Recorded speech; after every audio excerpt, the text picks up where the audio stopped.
this isn't an objection. Okay. It's just, I can't quite work that in my mind how getting to know other people and their essence works. I mean, do you put?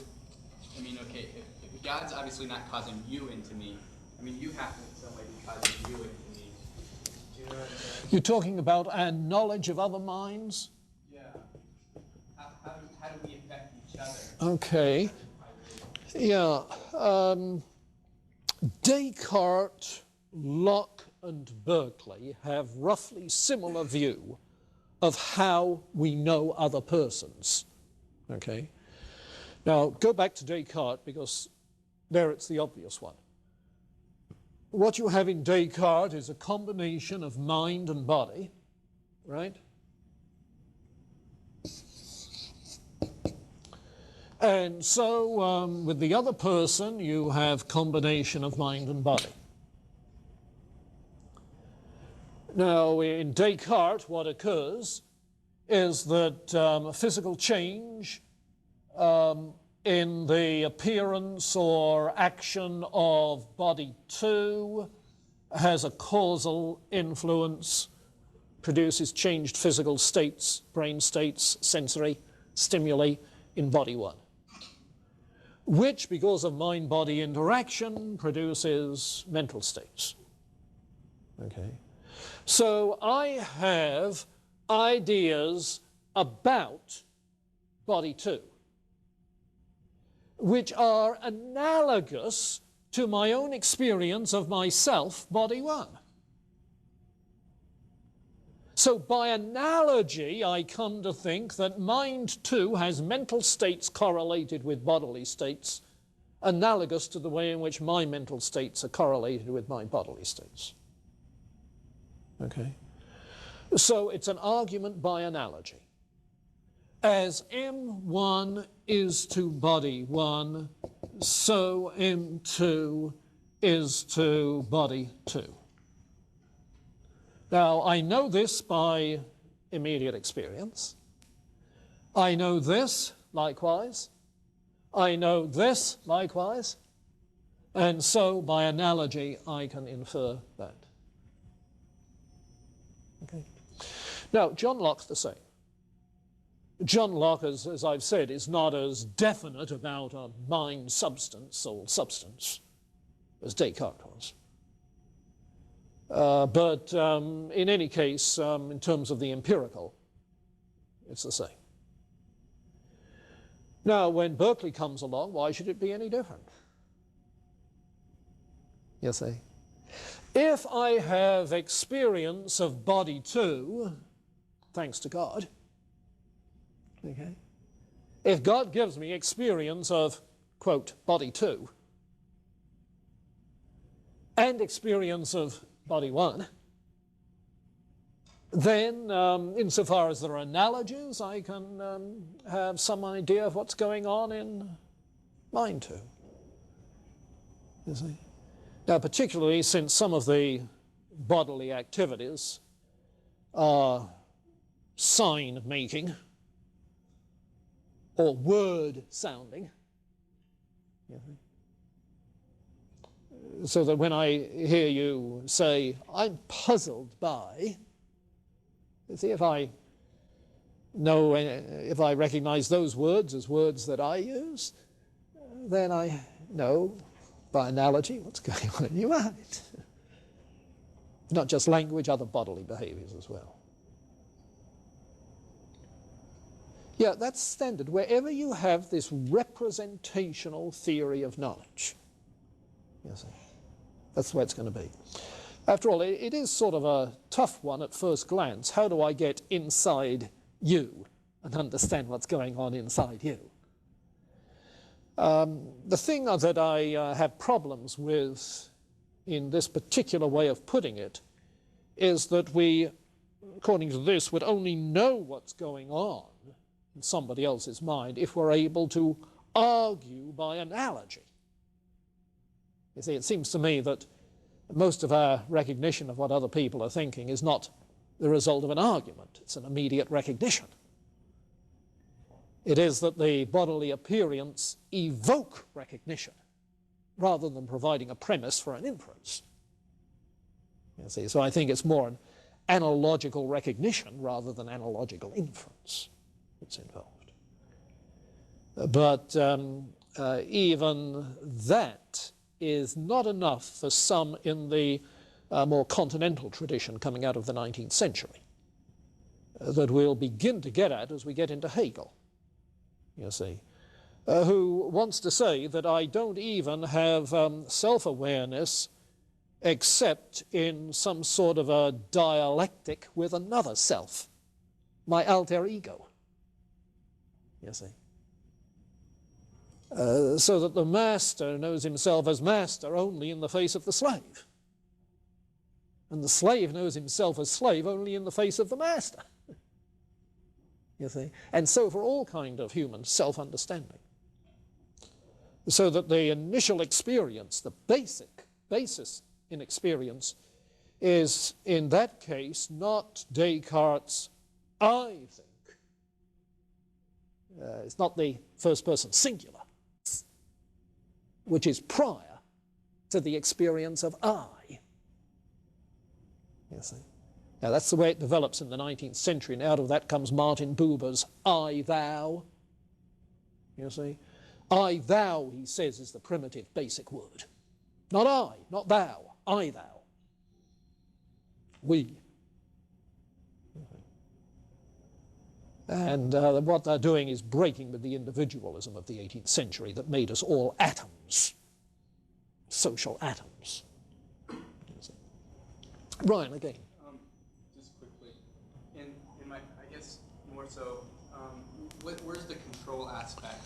I mean, I can understand how your mind can affect my mind. Yeah. But are you just one of those many ideas like trees and all this other stuff, you know, that God's pushing into me, or do I actually affect you? No, I am a mind. You're a real. I'm a real mind. My mind is not just an idea. My mind is real. All that exists is minds and ideas. He's not saying all that exists is ideas. So minds. Does God control? See, I'm trying to. Does God control your mind, my mind? Yeah, exactly. Does God control what you put into me, or do you decide what you put into me? No. The answer is yes. That is to say, insofar as I voluntarily am trying to communicate something to you, I am voluntarily doing it. I do it. But insofar as your hearing sounds, you see, is God's doing, God does it. You see, that's like that occasionalism we were talking about. My wanting to utter words is the occasion on which God causes you to hear. Not just wanting to, but choosing to, acting to. Okay? When you say mind, are you talking about a physical entity? No, immaterial entity. Mind, soul, Descartes are synonymous terms. Mind, soul is an immaterial entity. Now, that's not true necessarily for the medievals or the ancients, because the word soul had a much wider use in the Greeks and the medievals for life. But what in the medievals and ancients was called rational soul, that's capable of independent existence, by Descartes got labeled simply mind. You think? And that's the way it's used in Locke. That's the way it's used in Berkeley. Yeah. Not the way it's used in contemporary psychology, where it simply refers to consciousness. Not a conscious thing, but consciousness. A question about sin. If all our ideas are inert and not active, no, not all of them are. okay, is our spirit and Yeah, you see, active ideas are ideas that I initiate. You see, now whether you say the I is mind, spirit, soul, will, okay, that's I. I do it. Yeah. It was just the words. Yeah. Mind, yeah, this emphasizes the conscious, rational being. Spirit, it's an undefined word, really. About all it means in this sort of context is something that isn't material. It has no positive meaning. Actually, for some that we met first semester, you remember, for that matter, for people like Hobbes, all it means is some rarefied, physical, gaseous being. Soul in the ancients meant life. Here it's equivalent with rational soul, mind, that immaterial part. Okay, and will, of course, is one of the faculties of the mind. Will, intellect, faculties of the mind. Okay, the will can cause sin. Well, will is simply acting voluntarily. Yeah. So will is the active agent. Yeah. So that if I will to do something to one of you, I'm really going to get my own back at Christine here. I'm going to I'm going to give her an F on the first examination. You see, if I do something malicious of that sort, you see, well, that's an act of will is involved there. It's not just entertaining the idea, but it's willing it. So they're all different variations of mind. They're just different ways of saying it. No, not the same. The different emphases. Mind is the classic term in talking of mind-body problem, Descartes' dualism or whatever. Spirit is a word that's introduced much more in the 19th century because it implies something more dynamic, used occasionally here for just an immaterial being. Soul, yeah, used in this period synonymously with mind. The emphasis is on immortality. And will is a functional term. It's a faculty term, not an entity term.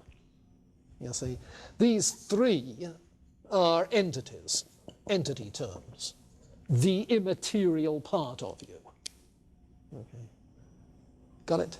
Esther? Can you go over this justification of why matter doesn't exist? I know in reading you talked about how some people might say, well, you know, God is using matter to pull things together, but that's ridiculous.